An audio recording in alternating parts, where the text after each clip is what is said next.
हमारे चैप्टर का नाम, फर्स्ट चैप्टर यूनिट 1 चल रहा है हमारा, जिसका नाम है इशू ऑफ शेयर्स।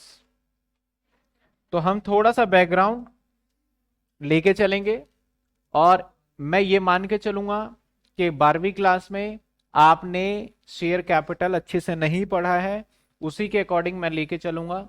मेरी पूरी कोशिश रहेगी कि थोड़ा सा स्पीड भी बना के चले, और पूरा का पूरा सिलेबस कवर भी, मतलब सारे टॉपिक्स भी होने चाहिए। सर सबसे पहले बात करते हैं, चैप्टर का नाम इशू ऑफ शेयर्स है। शेयर्स का मतलब क्या होता है? टुकड़ा।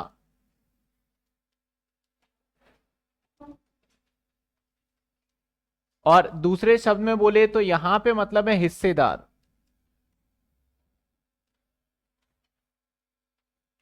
हिस्सेदार,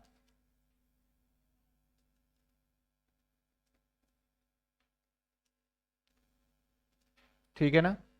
यहां पे मतलब है हमारा हिस्सेदार से है। तो बड़ी सीधी सी बात है, हम पढ़ रहे हैं इशू ऑफ शेयर्स। और सिर्फ ये इशू नहीं रहने वाला, इसमें शेयर्स फोर फीचर यानी कंपनी से रिलेटेड सारी बातों को देखेंगे। कंपनी से रिलेटेड सारी बातों को हम देखेंगे।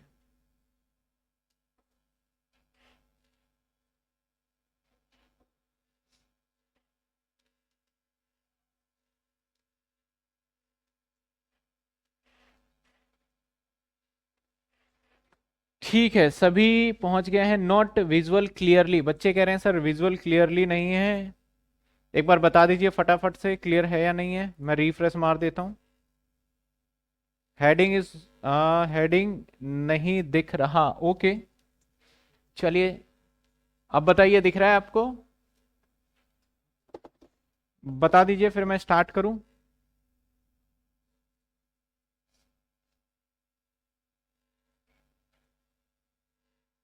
यस, चलिए। सर हम बात कर रहे हैं इशू ऑफ शेयर्स का। तो शेयर्स इशू करने का हम बात करें ना, अभी हमने रिसेंटली सेमेस्टर 3 पढ़ा है। तो वहां पे हमने देखा है कि नंबर ऑफ पर्सन यानी टाइप ऑफ ऑर्गेनाइजेशन क्या होता है। एक तो क्या रहता था हमारा, मिस्टर राम है, राम ने अपना बिजनेस स्टार्ट किया और बिजनेस करे जा रहे हैं अपना। यहां पे कोई पार्टनर नहीं होगा, इसको बोलते हैं सोल प्रोप्राइटर। क्या बोलते हैं? Sole proprietor. सेकंड पॉइंट आता है हमारा सर क्या? सर सेकंड पॉइंट था, राम था और मोहन था। राम और मोहन दो लोगों ने मिलके काम किया, जिसे बोलते हैं पार्टनरशिप फर्म। तो ना तो सोल प्रोप्राइटर, ना ही पार्टनरशिप फर्म, दोनों में से कोई भी शेयर इशू नहीं कर सकता। शेयर इशू करने का अधिकार सभी को नहीं है। सर फिर कौन कौन शेयर इशू कर सकता है? तो कुछ ऐसे पर्सन है जो कि शेयर इशू कर सकते हैं, उसकी हम बात कर लेते हैं। सर कौन इशू कर सकता है? तो बोला गया भैया शेयर अगर आपको इशू करना है ना, तो सिंपल सी बात है, आपको पहले कंपनी बनना पड़ेगा।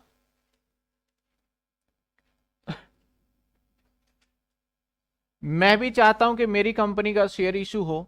तो बोला गया पहले आपको क्या बनना पड़ेगा सर? आपको सीधी सी बात है, पहले क्या बनना पड़ेगा? कंपनी बनना पड़ेगा। मैंने बोला कि कंपनी बनने में मुझे कोई प्रॉब्लम नहीं है, तो कंपनी कैसे बना जाए बताइए। तो बोला कंपनी बनने के लिए आपको कंपनी का दर्जा तभी दिया जाएगा जब आप क्या करा लेंगे सर? रजिस्ट्रेशन। सर रजिस्ट्रेशन करा लेंगे तो कंपनी बन जाएंगे, लेकिन मुद्दा आता है सर कहाँ रजिस्ट्रेशन करवाना है? तो जवाब आया सर कंपनीज एक्ट में। यानी सर हमें कंपनीज एक्ट के अंदर अगर हमने अपने आप को रजिस्ट्रेशन करा लिया तो हम कंपनी बन जाएंगे, सिंपल सी बात है। सर कंपनीज एक्ट में जब रजिस्ट्रेशन कराने जाएंगे तो कंपनीज एक्ट के अंदर हमें तीन ऑप्शन दिए जाएंगे कि आपको क्या बनाना है, प्राइवेट लिमिटेड कंपनी बनाना है, या फिर आपको लिमिटेड कंपनी बनाना है, या फिर आपको वन पर्सन कंपनी बनाना है।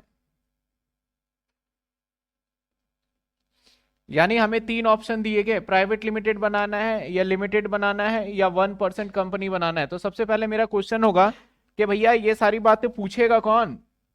तो जो पूछता है उसे बोला जाता है registered of company. Registered of company.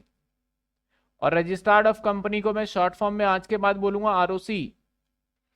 तो मैं कंपनी बनाने के लिए निकला, अपना रजिस्ट्रेशन भी करवाने के लिए निकला। मेरे सामने प्रॉब्लम क्या आ गई कि मैं अपनी कंपनी को कौन सी कंपनी बनाऊं, प्राइवेट लिमिटेड, लिमिटेड या 1% कंपनी। तो सबसे पहले समझ लेते हैं। कहा गया कि प्राइवेट कंपनी होगा, यहां पे कुछ रिक्वायरमेंट है सर, मिनिमम 2 व्यक्ति होना चाहिए और मैक्सिमम जो हो सकते हैं वो 200 हो सकते हैं। 1% कंपनी में मिनिमम 1 व्यक्ति चलेगा और जो मैक्सिमम होगा वो 1 ही व्यक्ति होगा। लिमिटेड के अंदर मिनिमम जो होंगे वो 7 व्यक्ति होंगे और मैक्सिमम नो लिमिट होगा। तो शेयर हमें प्राइवेट लिमिटेड, और मैं शेयर क्यों इशू करना चाह रहा हूं, क्योंकि जनरली अभी समझिएगा क्योंकि हम शेयर क्यों इशू करना चाह रहे हैं, यहां पे क्या हमारा पर्पस है। मान लेते हैं एक कंपनी हमने बना भी लिया, अब मुझे जरूरत है कितने की, 50 लाख रुपए की। 50 लाख रुपए मैं 2 जगह से ले सकता हूं। एक तो मैं बैंक से लोन ले सकता हूं, एक मैं बैंक से लोन ले सकता हूं, दैट इज मान लेते हैं कि 10% या 12% के ब्याज पे मिलेगा, तो हर महीने मुझे इंटरेस्ट देना होगा। दूसरा मैं इसके शेयर इशू कर सकता हूं सर, यानी मैं बाहर वालों को बोलता हूं कि भैया मेरी कंपनी के अंदर मालिक बन जाओ। तो मालिक जब आप बनते हो तो आप खुद अपना बिजनेस स्टार्ट करते हो, तो क्या आप सोचते हो कि जो पैसे लगाए वो मेरे वापसी मिलने ही चाहिए? वो तो डिपेंड करता है कि मिल भी सकता है और नहीं भी मिल सकता। तो मालिक जब बनोगे ना तो आप शेयर इशू करोगे। तो कंपनी के ना दिमाग में एक बर्डन नहीं होता, जब शेयर इशू करते हैं ना, 50 लाख रुपए मेरे पास आ गया, फ्रीली हम कहीं भी यूज कर सकते हैं, किसी को देने की टेंशन नहीं होता। इसलिए हम क्या करते हैं, कभी भी पैसे की जरूरत होता है तो शेयर इशू कर देते हैं। लेकिन सर दिक्कत ये आती है, अगर हम शेयर इशू करेंगे तो वहां ऑथेंटिकेशन आएगा, कोई हमें पैसा देगा क्यों? तो इसलिए हमें क्या करवाना पड़ रहा है, रजिस्ट्रेशन करवाना पड़ रहा है, ताकि हम रजिस्टर्ड हैं तो कोई भी हमें इजीली पैसे दे देगा। अब हमें जब पैसे लोगों से लेने हैं तो मैं एक ही से बोलूं कि भैया 50 लाख रुपए दे दे, वो तो भाग जाएगा। लेकिन मैं एक को बोलता हूं तू 10 रुपए दे, बस वो फट से दे देगा। तो हम शेयर को ना बहुत छोटे छोटे टुकड़ों में बांट के बहुत सारे पब्लिक से इकट्ठा करना चाहते हैं। मान लो जैसे कि फॉर एग्जांपल आपके 1 लाख फ्रेंड है और आपने सभी से 50-50 रुपए लिए, तो इकट्ठा हो जाएगा 50 लाख रुपए, और कोई भी आपको 50 रुपए देने से मना भी नहीं करने वाला। बड़ी सीधी सी बात है। तो यानी टारगेट क्या होता है कंपनी का, कि हम ज्यादा से ज्यादा लोगों से छोटे पैसे रिसीव कर पाए। तो मुद्दे की बात है सर, यहां पे तो 200 लोगों से कर सकते हैं, तो यहां तो फुलफिल होने वाला नहीं है। यहां पे तो एक ही दूसरे से हम बोल ही नहीं सकते, और यहां पे नो लिमिट है पैसे इकट्ठे करने का। तो यानी हम अपने सिलेबस में जो पढ़ेंगे ना, वो कौन सा पढ़ने वाले हैं सर, लिमिटेड कंपनी का पढ़ने वाले हैं। कि जो भी शेयर इशू किया जाएगा जनरली, वो वैसे प्राइवेट लिमिटेड भी इशू कर सकता है, 1% कंपनी भी इशू करता है, मतलब वो किसी को देता नहीं, अपने जेब में रख के घूमता है, और लिमिटेड वाला किसी और को भी दे देता है मैक्सिमम केस में। तो सर हमें बोला गया रजिस्ट्रेशन कराओ, कंपनी बनाओ, तो मैंने डिसाइड किया कि मैं कौन सी कंपनी बनाने वाला हूं। मैंने डिसाइड कर लिया कि सर मैं जो कंपनी बनाऊंगा ना, वो कंपनी बनाऊंगा ये वाली।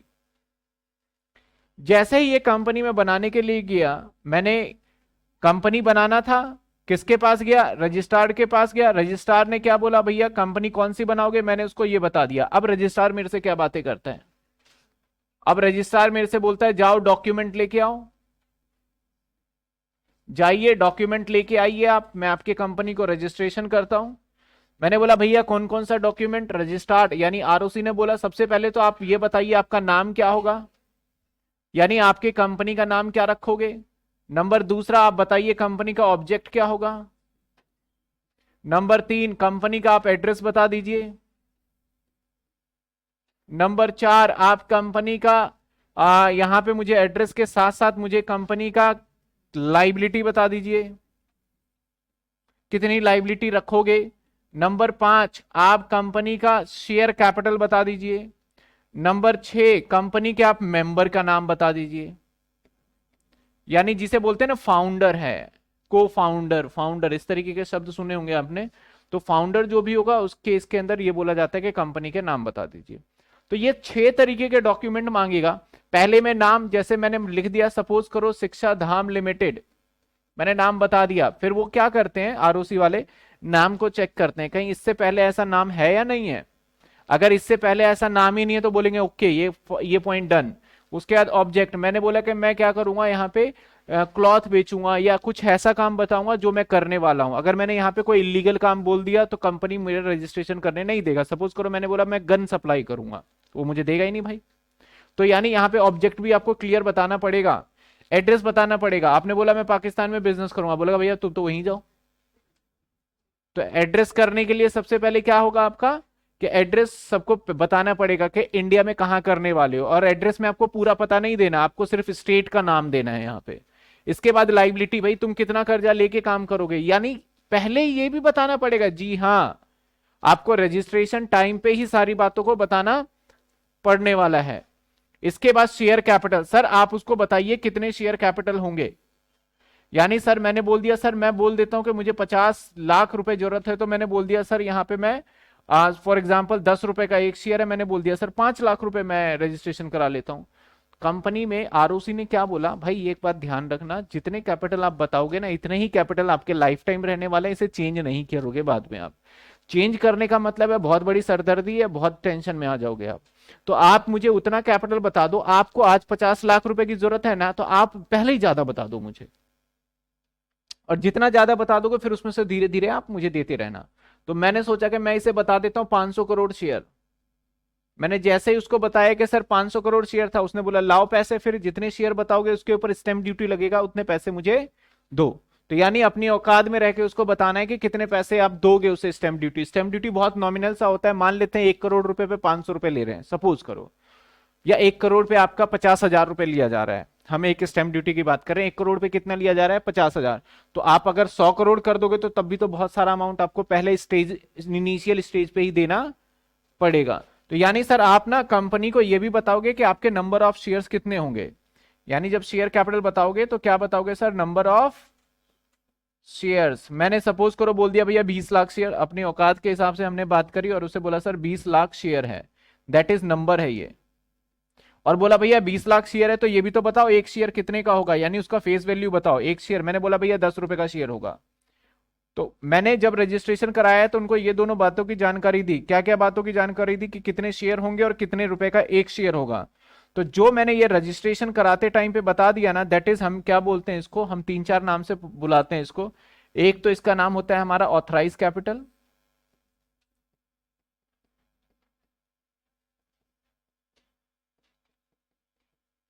एक नाम होता है सर इसका रजिस्टर्ड कैपिटल,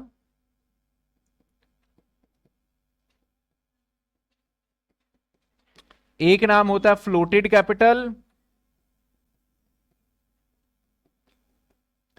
एक नाम होता है नॉमिनल कैपिटल,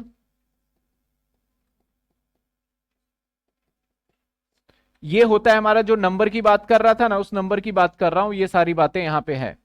लेकिन सर लेकिन अगर आप बताओ कि जो ये वाला शेयर्स है, जो फेस वैल्यू है, इसको भी कुछ बोलते हैं, बिल्कुल इसको बोला जाता है फेस वैल्यू। फेस वैल्यू मतलब आपकी वैल्यू नहीं, शेयर्स की वैल्यू। दूसरा इसको बोला जाता है नॉमिनल वैल्यू। यानी सर दो चीजें इसको बोलते हैं। तो कुछ नाम टेक्निकल है, मेंबर में राम सीता मोहन जो भी है उसका मेंबर का नाम लिख दो। यानी मेरा बताने का पर्पस है, जब आपको कंपनी बनाना पड़ेगा तो ये 6 डॉक्यूमेंट देना पड़ेगा। इन 6 डॉक्यूमेंट को अगर मिला दिया जाए ना, जो पूछा जाता है उसे बोलते हैं memorandum of association, that is MOA। Memorandum of association जिसको बोलते हैं MOA। अगर जब तक आप MOA नहीं दोगे तो आपका कंपनी रजिस्ट्रेशन नहीं होगा। मैंने ये सारे डॉक्यूमेंट दे भी दिए तो मेरा कंपनी क्या हो गया, रजिस्टर हो गया। जैसे ही रजिस्टर होगा तो मुझे क्या मिलेगा सर, रजिस्टर होते ही मुझे मिलेगा सर्टिफिकेट। सर सर्टिफिकेट किसका मिलेगा सर, कि मेरा कंपनी क्या हो चुका है।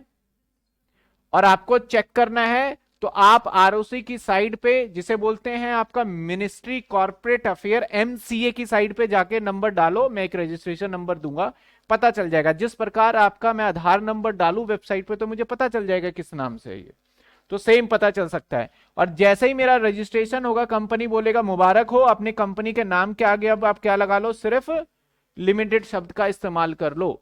यानी आपको लिमिटेड शब्द लगा सकते हो। जैसे मैंने नाम रखा SKD, तो मैं SKD लिमिटेड लगाने लग जाऊंगा जैसे ही मेरा रजिस्ट्रेशन कंप्लीट होगा।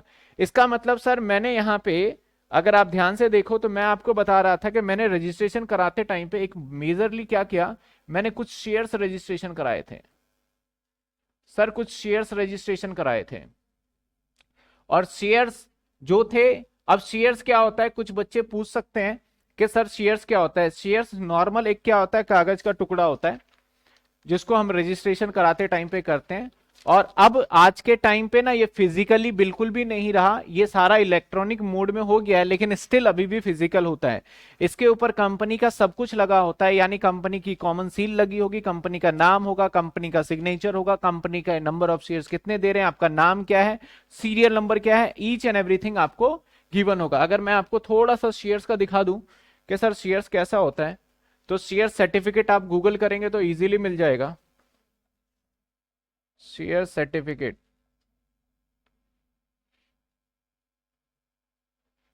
तो देखिए किसी ने किसी क्या, बहुत सारी कंपनी का, ये देखिए ये सारे क्या है, हमारे शेयर सर्टिफिकेट है। कोई क्लियर सा दिखा दे भैया, हो जाओ क्लियर। ये कौन सी कंपनी है,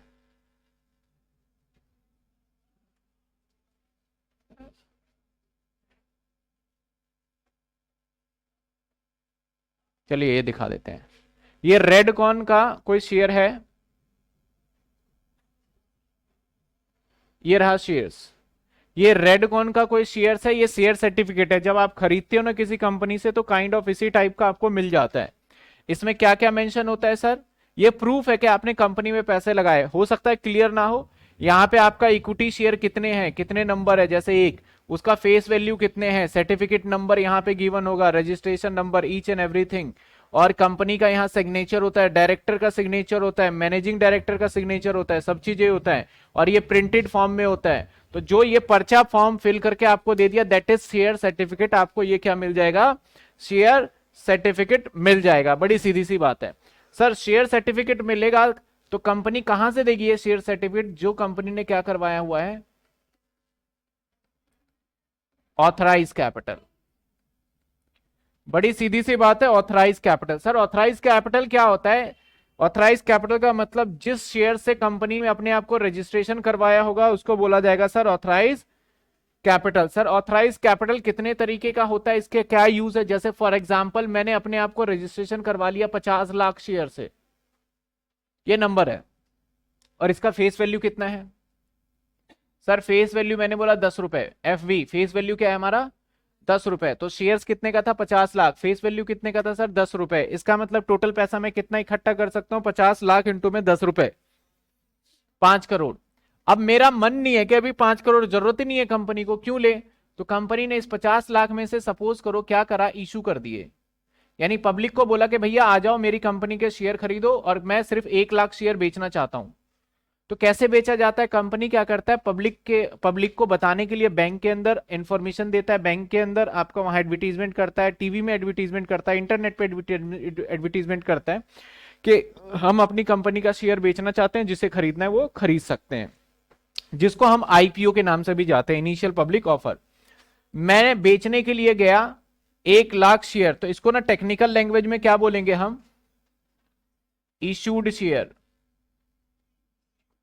इशूड शेयर, या फिर बोलेंगे offer to public, offer to public. Sir ये थोड़ा सा टेक्निकल वर्ड है जो कई बार सवाल के बीच में आएगा, आप समझिएगा। जैसे ही मैंने बोला ऑफर टू पब्लिक, अब पब्लिक खरीदने की कोशिश करेगा तो 3 सिचुएशन यहां क्रिएट हो सकते हैं सर। सर 3 सिचुएशन कौन से क्रिएट होंगे, या तो पब्लिक पूरे 1 लाख खरीद लेगा, या तो पब्लिक क्या करेगा, मेरी कंपनी के 1 लाख शेयर पूरे के पूरे बाय कर लेगा, बोलेगा भी जी मुझे शेयर चाहिए। अब 1 पब्लिक हो चाहे 100 पब्लिक हो, तो 1 लाख अगर बाय करने के लिए तैयार है तो ऐसे केस में कहेंगे ये हो गया हमारा फुल्ली सब्सक्राइब, फुल्ली सब्सक्राइब। इसको क्या कहने वाले हैं हम, फुल्ली सब्सक्राइब। जैसे ही फुल्ली सब्सक्राइब हो जाएगा, मान लेते हैं कुछ पब्लिक ने बोला भैया हम तो 1 लाख शेयर लेने वाला ही नहीं है, हम तो आपसे सिर्फ 90,000 ही शेयर लेंगे, सिर्फ 90,000 ही शेयर खरीदेंगे। यानी मैंने पब्लिक को बोला भैया खरीद लो मेरी कंपनी के शेयर, खरीद लो खरीद लो खरीद लो, लेकिन हुआ ही नहीं ऐसा। उसने क्या कहा, भैया हम पूरे शेयर नहीं लेने वाले, सिर्फ 90,000 ही शेयर लेंगे, इससे ज्यादा नहीं लेंगे। इसको बोलेंगे under subscribe, under subscribe. Under subscribe का मतलब क्या हुआ सर? कम। फुल्ली सब्सक्राइब का मतलब पूरा। लॉ ने देखा भैया अंडर सब्सक्राइब हो रहा है, लॉ ने बोला भैया हम एक रूल बनाने जा रहे हैं कि अंडर सब्सक्राइब की भी एक लिमिट होगी, एक हद होगी, इससे कम अगर आपकी कंपनी के शेयर पब्लिक ने डिमांड किया तो मान लेंगे आपकी कंपनी का कोई वजूद ही नहीं और आपकी कंपनी को इशू करने नहीं दिया जाएगा। लॉ ने रिस्ट्रिक्शन लगा दिया, कानून ने बोला कि आपका 90% शेयर कम से कम बिकना चाहिए। अगर 90% शेयर बेचने में कामयाब हो गए तभी आप आगे फर्दर प्रोसेस में जा सकते हो, नहीं तो आपकी कंपनी का रजिस्ट्रेशन मतलब शेयर इशू करने नहीं दिया जाएगा, कैंसिल हो जाएगा। सर अगर मैं यहां पे बोलता कि 1 लाख में से 80,000 शेयर मेरे पास आए हैं तो कंपनी को यह शेयर इशू करने का कोई अधिकार नहीं रहता, क्योंकि मिनिमम कितना चाहिए? 90% मिनिमम सब्सक्रिप्शन। ऐसा भी पॉसिबल है पब्लिक ने बोला कि भैया 1,10,000 दे दो, ऐसा भी पॉसिबल है कि पब्लिक ने बोला कि 1,10,000 शेयर दे दो।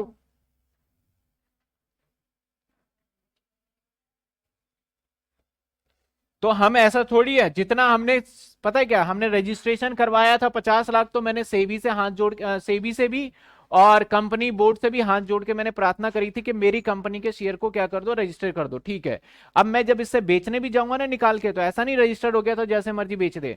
पहले मैंने सोचा कि कितना बेचूंगा, 1 लाख, तो मैं आरओसी के पास जाऊंगा और प्रार्थना करूंगा उससे, सर मैं 1 लाख शेयर बेचने जा रहा हूं, जो आपने रजिस्ट्रेशन करा बेच दूं? वो कहेंगे जी हाँ बेच दो, तो मैं 1 लाख बेचने के लिए चला जाऊंगा।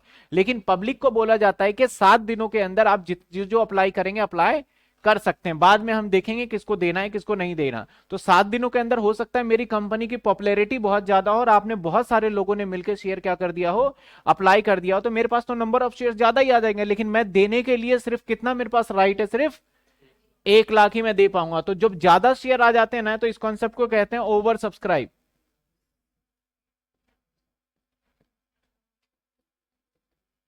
इसको बोलते हैं हम ओवर सब्सक्राइब्ड। यानी सर कुछ हमने वर्ड देखे हैं, टेक्निकल वर्ड है जो कि आपको थोड़ा रिमाइंड करा रहा हूं। सबसे पहले देखा ऑथराइज कैपिटल। ऑथराइज कैपिटल क्या होता है? वो शेयर होता है जिससे कंपनी अपने आप को रजिस्ट्रेशन करवा देता है, कहां पे? रजिस्ट्रार ऑफ कंपनी के पास। फेस वैल्यू क्या होता है? एक शेयर का जो प्राइस हम डिसाइड करते हैं उसे क्या बोला जाता है? Face value. ओवर सब्सक्राइब क्या होता है? जितने शेयर हमने ऑफर किया पब्लिक को, उससे ज्यादा पब्लिक ने मांग लिया तो ओवर सब्सक्राइब, उससे कम मांग लिया तो अंडर सब्सक्राइब, जितना किया उतना ही मांग लिया तो फुल्ली सब्सक्राइब बोला जाएगा। अच्छा, इसके बाद और कुछ भी है? बिल्कुल। जब आप शेयर को इशू करेंगे ना, तो आपके पास दो ऑप्शन है। शेयर्स को जब आप इशू करेंगे ना, तो दो ऑप्शन है सर। कौन कौन से दो ऑप्शन है हमारे पास? नंबर 1, आपके पास दो ऑप्शन है सर। या तो आप एक ही बार में उनसे पैसे मांग लीजिए, या फिर आप टुकड़ों में मांगिए। यानी एक ऑप्शन है कि पब्लिक से आप शेयर इशू करने का मतलब क्या है? आप कंपनी को बोल रहे हैं कि मेरी कंपनी में पैसे लगाइए। तो या तो हो सकता है जो 10 रुपए का एक शेयर था ना, जिसे हम फेस वैल्यू बोल रहे थे, आपने बोला भैया मुझे 5 शेयर चाहिए, मैंने बोला लाओ भाई 50 रुपए। तो इसका मतलब एक ही बार में मैं 10 रुपए मांग रहा हूं, दैट इज लमसम। और एक आप मेरे 10 रुपए फेस वैल्यू है, और आपने बोला मुझे कितने चाहिए? 5 शेयर चाहिए। मैंने बोला भैया 10 रुपए तो मैं एक साथ नहीं मांग रहा हूं, मैं पहले अभी 2 ही मांग रहा हूं, 10 में से 2 ही मांग रहा हूं, तो आप 10 रुपए दे दो मुझे। यानी अगर मैं 2 या 3 मांग रहा हूं तो आप मुझे कितना दे दो? 15। यानी जब हम 10 रुपए को टुकड़ों में मंगवाएंगे तोड़ तोड़ के, तो दैट इज इंस्टॉलमेंट में। तो हम कैसे मंगवा सकते हैं सर? इंस्टॉलमेंट में। हमारे सिलेबस के अंदर लमसम वाला बहुत कम ही देखने को मिलेगा, क्योंकि वो होता नहीं है, और रियल लाइफ में इंस्टॉलमेंट होता नहीं है। ठीक है ना? रियल लाइफ में क्या चलता है सर? लमसम ही चलता है हमेशा। और क्वेश्चन में हम क्या करेंगे? सिर्फ और सिर्फ इंस्टॉलमेंट। इंस्टॉलमेंट का मतलब क्या है सर? जैसे मान लेते हैं 10 रुपए का शेयर है, तो मैं उसको ना तोड़ के मंगवाऊंगा। 10 रुपए के शेयर को मैं बोलूंगा भैया थोड़ा धीरे धीरे दो, एक साथ पैसे का क्या करूंगा, जैसे जैसे जरूरत पड़ेगा। इसके पीछे भी लॉजिक है कि मेरा अंडर सब्सक्राइब होने का डर रहता है ना। तो अंडर सब्सक्राइब होने का डर जब रहता है, तो ऐसे सिचुएशन में मैं कोशिश यही करूंगा कि जो मेरा शेयर है वो ज्यादा से ज्यादा बिक जाए। अगर 90% नहीं बेच पाए तो दिक्कत हो जाएगी। तो आपके पॉकेट में अगर 10 रुपए है और मैं 1 रुपए मांगू पहले, बोलू 9 बाद में देना, तो आपकी परचेसिंग पावर बढ़ जाएगी। कितने खरीद पाओगे? 10 शेयर। लेकिन मैंने बोला भैया तो मेरे कितने शेयर बिक गए? एक तरीके से 10 बिक गए, और आपके पॉकेट में 10 था, 10 बिक भी गए। अब मेरे को 10 बेचना है, अभी इंस्टेंट बेचना है, आपके पॉकेट में ही 10 रुपए। मैंने बोला भैया 10 रुपए इकट्ठे देने होंगे, तो आप कितने खरीद सकते हो? ज्यादा से ज्यादा 1। तो यानी जितना ज्यादा पैसा मांगूंगा ना मैं, तो उतना कम आने के चांसेस है, लेकिन जितने तोड़ के मांगूंगा उतने ज्यादा आने के चांसेस है। इसलिए अब मोबाइल फोन, टेलीविजन, जो भी कार, मोटर व्हीकल, इतने सारे क्यों आ गए इंडिया के अंदर, क्योंकि ये किस्त पे लेते हैं, इसलिए ज्यादा लोग खरीद लेते हैं। अगर लमसम पेमेंट बोले ना कभी, या एक साथ पेमेंट हो, तो सड़कों पे से कार नजर आना बंद हो जाए, बहुत रेयर, मतलब लाइफ जो है वो बहुत ज्यादा, इतना ज्यादा नहीं कि हर बच्चे के हाथ में मोबाइल हो, या इतना ज्यादा टेक्नोलॉजी फुल नहीं रहने वाला, क्योंकि हम किस्तों पे ज्यादा चीजें ज्यादा खरीद लेते हैं, क्योंकि हम ये सोचते हैं, इंटेंसी ये रहता है कि भैया हम बाद में दे देंगे ना पेमेंट धीरे धीरे करके, तो ऐसे ही यहाँ पे ज्यादा बिक जाता है। तो सर यहाँ पे पता है मुद्दे की बात ये आती है कि सर आप कितने टुकड़ों में मांग सकते हो, कोई लिमिट विमिट है या नहीं है? तो बोला गया सर हाँ बिल्कुल लिमिट है, यहाँ पे बोला गया कितने टुकड़ों में मांग सकते हो। तो टुकड़ों में मांगने की बात करा जाए तो बोला पहला जो पैसा आएगा ना, पहला पेमेंट आएगा, वो आप जो मर्जी मांगिए, हमें मतलब नहीं है, लेकिन लेकिन 5% से कम का नहीं होना चाहिए, लेकिन 5% से कम का नहीं होना चाहिए। कॉर्पोरेट की बुक भाई JR मूंगा है।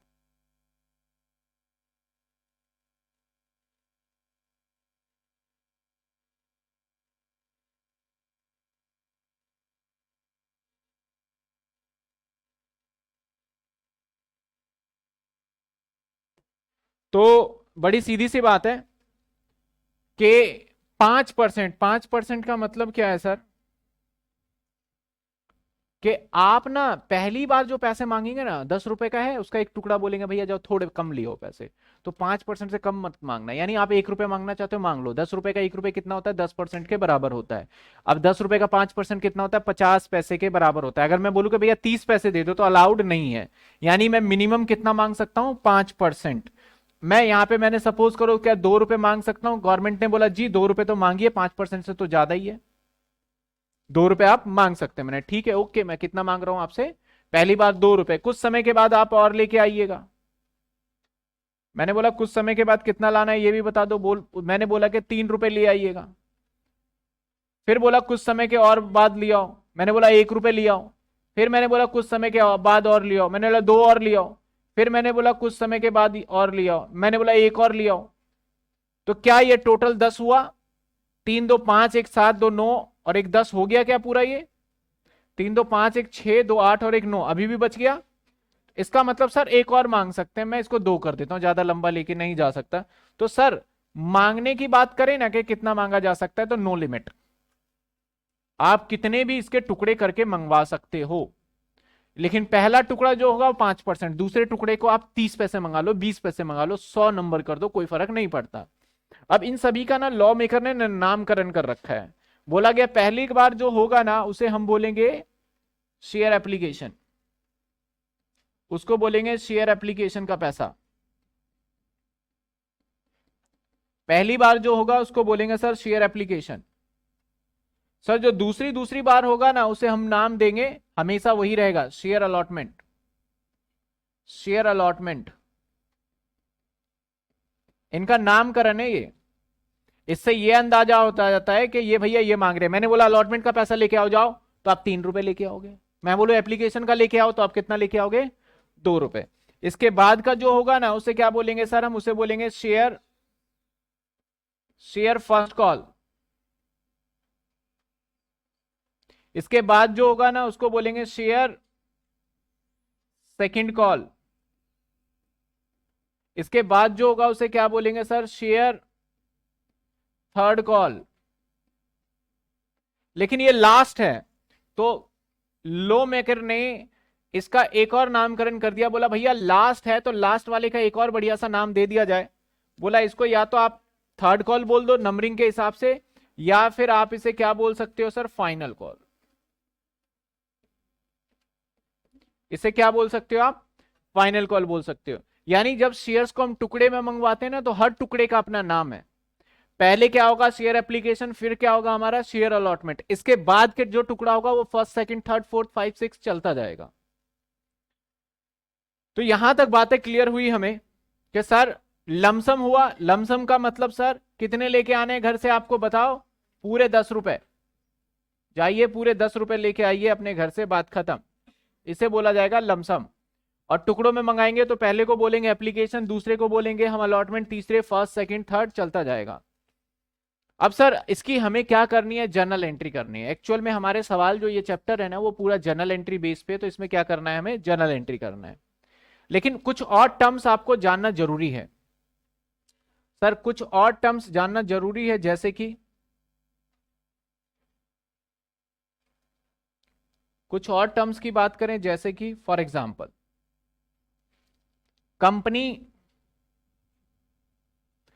कंपनी ने, मैं इसको ना इसके लिए बात कर रहा हूं, इसके लिए मैं कोई बात ही नहीं करूंगा क्योंकि ये आता ही नहीं क्वेश्चन है, तो मैं क्वेश्चन एक करके दिखाऊंगा। मैं सारी बातें इसके लिए कर रहा हूं, यानी ये जो मैं लिख रहा हूं ये इसके लिए लिख रहा हूं। कंपनी ने ना आपसे बोला कि आप एक काम करिए, आप मुझे पैसे दीजिए। कंपनी ने बोला आप मुझे पैसे दीजिए। मैंने बोला कौन से पैसे देने हैं? उसने कहा, कंपनी ने, कि आप ये पैसे दीजिए मुझे, आप यहां का पैसे दे दीजिए मुझे, आप यहां का भी पैसे दीजिए मुझे। मतलब थोड़े थोड़े समय के बाद मांगते गए, और यहां का भी पैसे दीजिए और यहां का भी पैसे दीजिए। यानी देखा जाए तो कंपनी ने क्या करा, हमसे कुछ पैसे मांगे और धीरे धीरे करके कुछ पैसे मांगे गए। तो अगर मैं देखूं धीरे धीरे करके कुछ पैसे मांगे गए तो कितने मांगे गए? सारे मांग लिए उसने, कुछ भी नहीं छोड़ा। अगर धीरे धीरे की बात करें तो कितने मांगे गए सर? सारे ही मांग लिए, कुछ भी नहीं छोड़ा इन्होंने। दिक्कत इसमें नहीं है कुछ नहीं छोड़ा, इसका कोई नाम है क्या? जब ऐसा क्या पता चले कि हम क्या बोले इसको, कुछ तो नाम होना चाहिए ना। तो यही नाम बात करने वाले हम, कि जब इसको बोला गया तो क्या नाम होगा और इसको बोला गया तो क्या नाम होगा। तो जब कंपनी से सारे मांग लिए गए तो इसको बोलेंगे कि कंपनी ने कॉल्ड अप किया। तो जब कंपनी पैसे मांगती है किससे, अब आप लोग जैसे ही हमारी कंपनी में पैसे लगाओगे ना तो आपका एक प्यारा सा नाम होगा जिसको बोलेंगे हम शेयर होल्डर। आपका नाम राम मोहन सिंह जो भी है उससे मतलब नहीं है, आपको एक नाम दे दिया गया, क्या है, शेयर होल्डर। तो कंपनी जब शेयर होल्डर से पैसे मांगेगी तो क्या बोलेगी, कॉल्ड अप। तो यहां पे कितनी कॉल्ड अप है सर? यहां पे कॉल्ड अप पूरे 10 रुपए, यानी आपसे पूरे 10 मांग लिए, 2 भी मांग लिए, 3 भी मांग लिए, 1 भी मांग लिए, ये भी मांग लिया। सपोज करो कंपनी थोड़ा सा आप पे मेहरबान हो जाए, कंपनी ने बोला भैया ये दो, भैया ये दो, और ये भी दे दो, और ये भी दे दो, ये मत दो, ये मांग लेंगे आपसे बाद में। तो यहां पे कॉल्ड अप क्या होगा बताओ? यहां कॉल्ड अप क्या होगा दूसरे वाले केस में? सर 8 रुपए। यानी जितना पैसा कंपनी मांग ले, देने की बारी नहीं कह रहा मैं, जितना पैसा कंपनी मांग ले उसको क्या बोलेंगे, कॉल्ड अप। सर यहां पे जैसे ही कॉल्ड अप हुआ ना तो एक सिचुएशन और यहां जनरेट हो गया सर, जो कंपनी ने नहीं मांगा, अनकॉल्ड। दूसरे वाले केस को देखो तो अनकॉल्ड, मैं अगर यहां पे देखूं तो सर कंपनी ने ये भी मांगा, ये भी मांगा, ये भी मांगा, और ये बोलता है मत दो मत दो मत दो, कोई बात नहीं। ये वाला तो मैंने एक्स्ट्रा लगा दिया है। तो 3 कंपनी ने नहीं मांगा, सिर्फ 2 मांगा। तो यहां पे अगर मैं कहूं ना, 2 चीजें पूछता हूं, अनकॉल्ड कितनी है जो कंपनी ने नहीं मांगा, ये तीनों पार्ट, यानी 5 रुपए। अनकॉल्ड कितनी है? 5 रुपए। और कॉल्ड अप कितनी है? 5 रुपए। मैं थोड़ा सा चेंज कर दूं क्योंकि ये 5-5 हो गए, कंफ्यूजन ना बन जाए। ये भी मांग लिया, अब बताइए थोड़ा चेंज हो गया। अनकॉल्ड कितनी बची और कॉल्ड अप 6 रुपए, ठीक है ना। अनकॉल्ड को ही पता है हम क्या बोलते हैं, एक और नाम से जाना जाता है अनकॉल्ड को, रिजर्व कैपिटल। अनकॉल्ड को ही हम क्या बोलते हैं, reserve capital. Sir reserve capital क्या होता है? जो हम पैसा नहीं मांगते ना इससे, तो उस सिचुएशन के अंदर कंपनी कभी भी आपसे ये पैसा मांग सकती है जब कंपनी को जरूरत लगेगा। तो अपने कैपिटल को इसने रिजर्व कर दिया कि भैया ये तो कभी हम मांग ही सकते हैं। तो इसको बोला जाता है क्या सर, रिजर्व कैपिटल। इसको बोला जाता है रिजर्व कैपिटल। ये हमारा क्रॉस था, राइट था, राइट था। यानी अनकॉल्ड कैपिटल का एक और नाम आ गया सर, क्या नाम आ गया इसका, रिजर्व कैपिटल।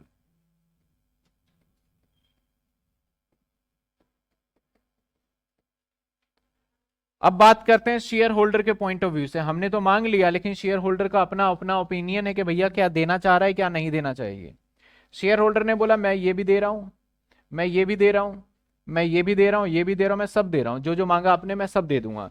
तो शेयर होल्डर के पॉइंट ऑफ व्यू से देखा जाए तो यहां बनेगा पेड अप, पेड अप बनेगा। तो शेयर होल्डर ने कितने पैसे दे दिए अगर गिनो तो आप टर्म्स में, तो पूरे 10 रुपए, तो इसे क्या बोलेंगे? Paid up. पूछ रहे हैं फर्स्ट क्लास जतिन, यस अभी फर्स्ट क्लास है ये। तो पेड अप कितनी है हमारी? 10 रुपए। इसके बाद देखा जाए, पेड अप के बाद हम आगे की बात करें इसके अंदर, तो जरूरी नहीं है कि पेड अप पूरा ही हो। कई बार शेयर होल्डर क्या कर सकता है, थोड़ा सा पैसे देने से ना हाँ के सिचुएशन क्रिएट कर सकता है। शेयर होल्डर पैसे देने से ना हाँ की सिचुएशन क्रिएट कर सकता है। मतलब सर, मान लो शेयर होल्डर ने आपको ये दे दिया, ये दे दिया और ये दे दिया और बोला आप पैसे ही नहीं, अब नहीं दूंगा मैं। तो यहां पे अगर सिचुएशन देखे ना, तो क्या सिचुएशन बन रहा है यहां पे सर? यहां पे बन रहा है हमारा पेड अप। बताओ पेड अप कितना है? 6 रुपए। और यहां पे अनपेड भी बन रहा है। क्या बन रहा है? अनपेड। अनपेड कितना बन रहा है? 4 रुपए। सर अनपेड को ना एक बहुत ही अच्छे शब्द में और भी बोला जाता है। अनपेड जब भी होता है ना, तो उसको एक नया नाम दे दिया जाता है। लॉ मेकर बोलता है भैया ये अनपेड है ना, तो ये इसका मतलब तुम्हारा रह गया कॉल्स इन एरियर। अनपेड और कॉल्स इन एरियर एक ही बात है। मैंने जितने मांगे आपने नहीं दिए, तो अनपेड बोल लो या फिर क्या बोल लो? Calls in arrear. इस पे एक कहानी है कि सर कॉल्स इन एरियर हो गया, तो आपने तो कंपनी का मजाक बना दिया। हम मांग रहे, हम आपको बोलते हैं होमवर्क करके लाइए, आप बोलते हैं हम तो नहीं करके ला रहे। तो क्या हो रहा है ये? मजाक ही चल रहा है ये तो यहां पे क्या है, क्या बोला इसने कि भैया तुम पैसे लाओ, आप नहीं दे रहे, तो इसका मतलब शेयर होल्डर तुम कंपनी के साथ ऐसे करोगे तो हर कोई ऐसे ही करेगा। तो बढ़िया क्या है, आपके ऊपर पनिशमेंट दिया जाए। तो आपसे हम इंटरेस्ट लेंगे, आप मत दो पैसे, हम आपका क्या करेंगे, इस पे इंटरेस्ट लेंगे। सर इस पे इंटरेस्ट भी लेंगे? जी हाँ, इंटरेस्ट लिया जाएगा। लॉ मेकर ने कह रखा है कि इस पे इंटरेस्ट इतना होगा। तो लॉ मेकर कहता है कि भैया अगर किसी ने लॉ के अंदर लिखा हुआ है तो ठीक, नहीं लिखा हुआ तो जो परसेंटेज मैं अभी बता रहा हूं वही होगा। कहां पे बताया? टेबल एफ में। टेबल एफ के अंदर परसेंटेज बता दिया कि भैया आपसे लेंगे 10% का ब्याज, बात खत्म। आप मत दो, हम आपसे क्या लेंगे? 10% का ब्याज। अब अगर आप बोलते हो सर कि मैं ब्याज भी नहीं दूंगा, अगर आप बोलते हो मैं ब्याज भी नहीं दूंगा और मैं पैसे भी नहीं दूंगा, जो करना है कर लो, फिर मैं आपसे सर्टिफिकेट लूंगा, फाड़ दूंगा, बोलूंगा तुम्हारा मेरा कोई रिश्ता बचा ही नहीं। सीधी बात। सर्टिफिकेट ले लूंगा, बोलूंगा आप मेरी बात ही नहीं मान रहे, आप कंपनी को कंपनी नहीं समझ रहे, तो मैं आपके सर्टिफिकेट लेके उस सर्टिफिकेट को फाड़ दूंगा और फिर बोलूंगा राम राम। और ऐसे सिचुएशन में जो आपका शेयर है वो हो जाएगा शेयर फोरफीचर। यानी सर जब आप पैसे नहीं दोगे, बार बार बोलने पे नहीं दोगे, तो हम आपके शेयर सर्टिफिकेट ले लेंगे और आपका रफा दफा करेंगे, रजिस्टर्ड ऑफ मेंबर जहां आपका नाम लिखा था हमने, उस नाम को काट देंगे और आपके शेयर हमारे पास आ जाएंगे। तो फोरफीचर का मतलब होता है जब्त करना। तो मैं जब्त क्या कर सकता हूं? तो जो आपने नहीं दिया वो तो मैं आपके पॉकेट से छीन ही नहीं सकता, जो आपने दे दिए वो मेरे पास है। तो शेयर फोरफीचर कितना हो सकता है? ये हो सकता है जिसपे राइट लगा हुआ है। तो यानी इसी क्वेश्चन को मैं आगे लेके चलूं, मैं एरो की कर देता हूं। एक ये फोर फीचर होगा, एक ये फोर फीचर होगा, एक ये फोर फीचर होगा, ये तो हो ही नहीं सकता। तो कितने रुपए शेयर फोर फीचर हो जाएंगे? यानी सर एक बात तो फैक्ट हो गया कि अनपेड जितना हमारा पेड अप होता है उतना ही फोर फीचर होता है। मैच कर लो आप चाहे, यहां जितना पेड अप होगा उतना ही क्या रहेगा हमारा? फोर फीचर रहेगा। कुछ शेयर होल्डर बड़े अमीर होते हैं। अमीर मतलब वो बोलते हैं क्या 1 रुपए 2 रुपए की कहानी लगा रखी है, मेरे से एक बार इकट्ठा पैसे लो ना और खत्म करो कहानी को, ना मैं परेशान हूं ना आप परेशान हो। तो कुछ शेयर होल्डर होते हैं अमीर। अमीर का मतलब सर वो क्या कहना चाहते हैं, मान लेते हैं एक शेयर होल्डर मिला मुझे और मैंने शेयर होल्डर को कहा कि भैया शेयर होल्डर तुम ये पैसे दे दो, तुम ये पैसे दे दो और ये पैसे दे दो, ये अभी जरूरत नहीं है मत दो, अभी जरूरत नहीं है मत दो। यानी शेयर होल्डर से कॉल किया, किसने कॉल किया सर? कंपनी ने कॉल किया। कंपनी ने क्या कॉल किया आपके सामने है, या फिर मैं इसको ऐसे बना देता हूं कि कंपनी ने कॉल किया, कंपनी ने कॉल किया सर ये पैसे दो, लेकिन शेयर होल्डर ने बोला भैया हम झंझट में नहीं पड़ना चाहते, आपके इन चक्करों में मेरा समय का बहुत नुकसान होगा, आप बार बार दोगे, फिर ये करो, फिर ये फॉर्मेलिटी, वहां साइन वहां साइन, हम इन चक्करों में नहीं पड़ेंगे, हम एक काम करते हैं, आपको आपको अभी पैसे दे देते हैं, हमारे पास अभी पैसे की कमी है नहीं, तो चलिए आपको पेमेंट करते हैं। शेयर होल्डर ने बोला भैया तू ये भी ले, ये भी ले, ये भी ले, ये भी ले, ये भी ले, बात खत्म। यानी शेयर होल्डर ने जितना कंपनी ने मांगा उससे ज्यादा दे दिया। तो यहां शेयर होल्डर का अगर मैं बोलूं पेड अप कितना है, कितना दिया तो 10 रुपए, और कॉल्ड अप कंपनी का कितना था 6 रुपए।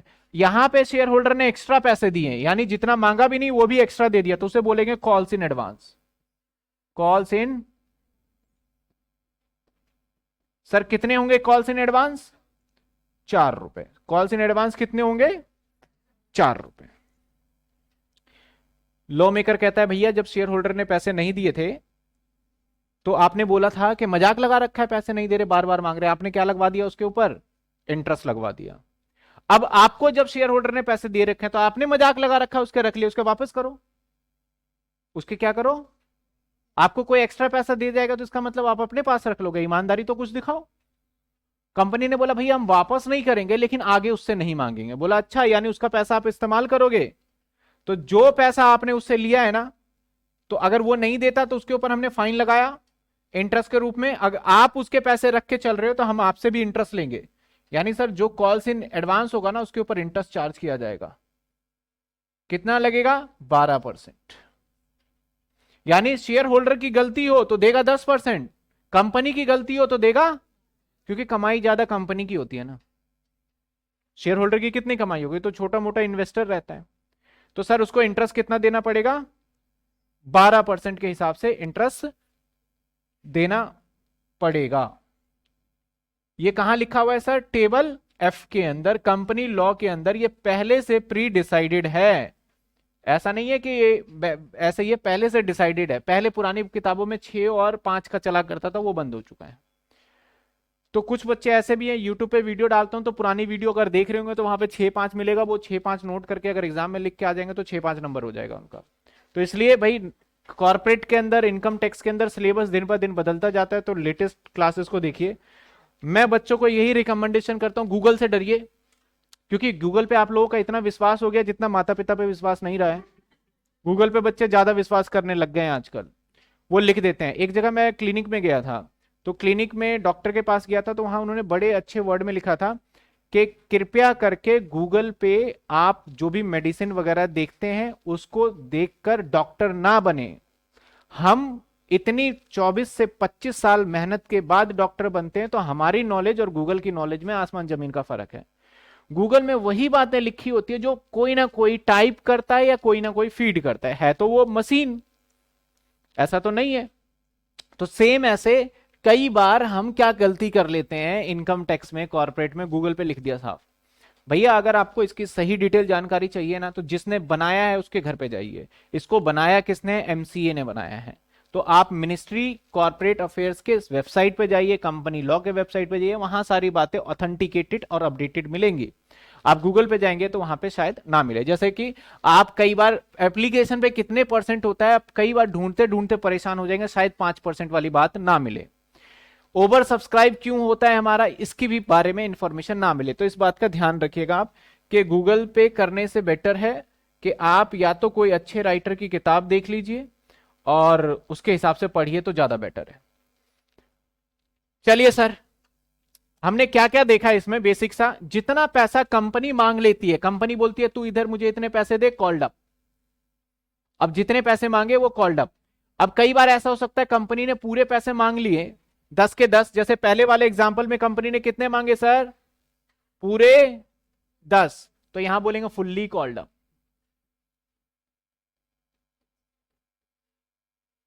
ये नए नए शब्द हैं, थ्योरी आ जाता है इसमें से, वर्ड को समझिए, कुछ नहीं है ये, बस क्वेश्चन में आ जाता है सर फुल्ली पेड अप क्या है, बार बार पूछते हैं, इसलिए मैं पहले बेसिक टर्म्स खत्म करना चाहता हूं। और सर जितना शेयर होल्डर ने क्या करा, जितना कंपनी ने अगर कम कॉल्ड किया है तो उसे क्या बोलेंगे, यहां पे कॉल्ड अप कितना था हमारा, कॉल्ड अप 8। इसका मतलब जब कंपनी जितने पैसे मांग लेती है दैट इज कॉल्ड अप, और उसके अंदर दो हो सकता है, या तो फुल्ली कॉल्ड अप हो सकता है या पार्टली कॉल्ड अप हो सकता है। अगर फुल्ली कॉल्ड अप हुआ तो कोई बात नहीं, लेकिन पार्टली कॉल्ड अप हुआ तो पार्टली कॉल्ड अप के बाद जो मांगा नहीं गया उसको क्या नाम दे देते हैं हम, अनकॉल्ड कैपिटल, या फिर उसको क्या बोलते हैं, रिजर्व कैपिटल बोला जाता है। इस बात को ध्यान रखिएगा, उसको क्या बोला जाता है, रिजर्व कैपिटल। जैसे इस एग्जाम्पल के अंदर मैंने लिया, कंपनी ने ये मांग लिया, ये मांग लिया, ये मांग लिया, ये दोनों बोलते हैं मत दो, अभी जरूरत ही नहीं है, तो इसका मतलब कंपनी ने अनकॉल्ड कैपिटल भी किया हुआ है। अनकॉल्ड कैपिटल का मतलब कंपनी ने नहीं मांगा। मैं पूछू कि बताओ कंपनी का कितना अनकॉल्ड कैपिटल है, कितना अनकॉल्ड कैपिटल है, तो इसका मतलब जो कंपनी ने नहीं मांगे उसको बताओगे अनकॉल्ड कैपिटल के अंदर। Sir paid up, share holder के पॉइंट ऑफ व्यू से, मैं शेयर होल्डर ने, कंपनी ने मांगे थे, शेयर होल्डर ने सारे दे दिए, तो उसको पेड अप 10 रुपए है, तो इसको एक और नाम दे देते हैं, क्या, फुल्ली पेड अप भी कह देंगे, फुल्ली पेड अप। अब ऐसा भी हो सकता है कि कंपनी ने मांगे पूरे, शेयर होल्डर ने नहीं दिए, तो उसमें अनपेड बोला जाएगा। अनपेड कितना है हमारा, यहां पे एग्जांपल में 4 रुपए, और अनपेड का एक मॉडर्न नेम है जो कि लॉ में ज्यादा से ज्यादा हम सवाल में यूज करेंगे, calls in arrear. Calls in arrear में अगर हमारी बातें नहीं मानेगा तो हमसे फाइन लिया जाएगा, और हम गरीब है, कितना फाइन लिया जाएगा, 10%। इसके बाद शेयर फोरफीचर हो जाएगा, अगर तब भी वो इंटरेस्ट भी नहीं देता तो हम क्या करते हैं, उसका शेयर फोरफीचर कर देते हैं। लेकिन शेयर फोरफीचर करने से पहले प्रायर हम इंटीमेशन देते हैं 14 दिन का कि भैया तेरे शेयर फोरफीचर होने वाले हैं, फटाफट से तू अपने पैसे जमा करा, नहीं तो हम फोरफीचर कर लेंगे। ये सारे लॉ के लैंग्वेज है, आपने थर्ड सेमेस्टर में पढ़ा होगा कंपनी लॉ के अंदर ये सारी बातें। तो बाकी जो कंपनी लॉ आपने थर्ड सेमेस्टर में पढ़ा है ना, एज इट इज अब सब कुछ हम यहाँ पे अप्लाई करने वाले हैं, किसके अंदर, सेमेस्टर 4 के अंदर। तो सर शेयर फोरफीचर कितना हो गया हमारा, 6 रुपए। जितना नहीं दिया उसने, नहीं दे रहा बार बार, तो उसको क्या करेंगे, फोरफीचर कर लेंगे। लेकिन जो नहीं दिया वो फोरफीचर नहीं होगा, जितना उसने पेमेंट कर दिया वो फोरफीचर हो जाएगा। अब कंपनी ने कॉल किया 6 रुपए, शेयर होल्डर ने कितने दे दिए, 10 रुपए, तो इसका मतलब शेयर होल्डर ने कंपनी को एक्स्ट्रा पैसा दे दिया। कितना एक्स्ट्रा पैसा दे दिया, 4 रुपए।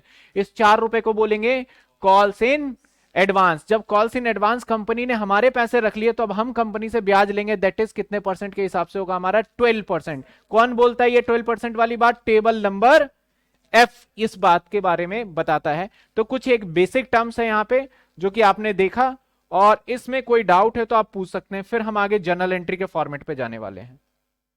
मैं एक जगह इसको दिखाने की कोशिश करता हूं, दिख जाए, चलिए। फिर हम जर्नल एंट्री, इसमें किसी को डाउट है तो फटाफट जितने बच्चे बता दीजिए।